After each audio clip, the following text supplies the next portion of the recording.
Ever felt that frustration when you are just one piece away from checkmate, but the opponent's king seems to slip away through every tiny crack?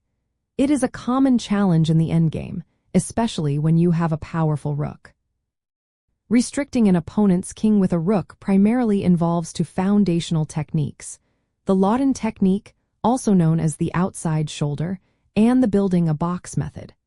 Both aim to drive the enemy king to the edge of the board, where checkmate becomes inevitable through the combined power of your king and rook. These techniques succeed because they systematically eliminate escape squares by leveraging the rook's ability to control an entire rank or file from a distance, creating an inescapable barrier. Your king then plays a crucial role by taking away the squares adjacent to the enemy king, thereby compressing the available space.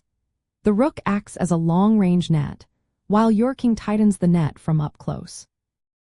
This coordinated effort creates a form of positional zugzwang, where any move the opponent's king makes only brings it closer to its demise, or allows your pieces to advance and further restrict its movement. To apply the Laudon technique, position your rook on the fourth rank away from the opponent's king, creating an impassable wall. Your king then maneuvers to one of the outside squares, one file away from the enemy king, restricting its movement on the other side.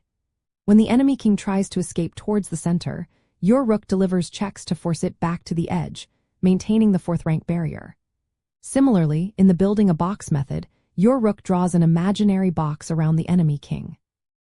By moving your rook closer, while keeping it a knight's move away or on an adjacent rank or file, you reduce the size of this box, forcing the enemy king into an ever smaller area.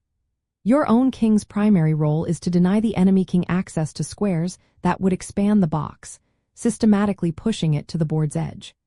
Patience is key in both methods, avoiding premature checks that give the opponent's king unnecessary tempo or escape routes.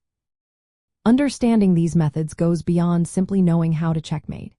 It teaches you the profound synergy between your king and rook, transforming your king from a passive piece into an active participant in the checkmating process. Mastering the rhythm of rook checks, when to check and when to improve your king's position, is a crucial insight. For instance, sometimes a quiet king move is far more powerful than a check, as it sets up a forced sequence that leads to the final restriction. This is a subtle but vital aspect of rook endgames, often distinguishing an expert from an intermediate player.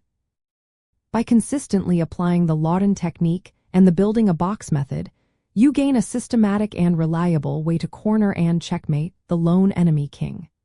This knowledge empowers you to convert material advantages confidently, turning what might seem like a complex endgame into a clear, step-by-step process. Practicing these techniques will build your endgame confidence and significantly improve your ability to close out games, ensuring you capitalize on your hard-won advantages.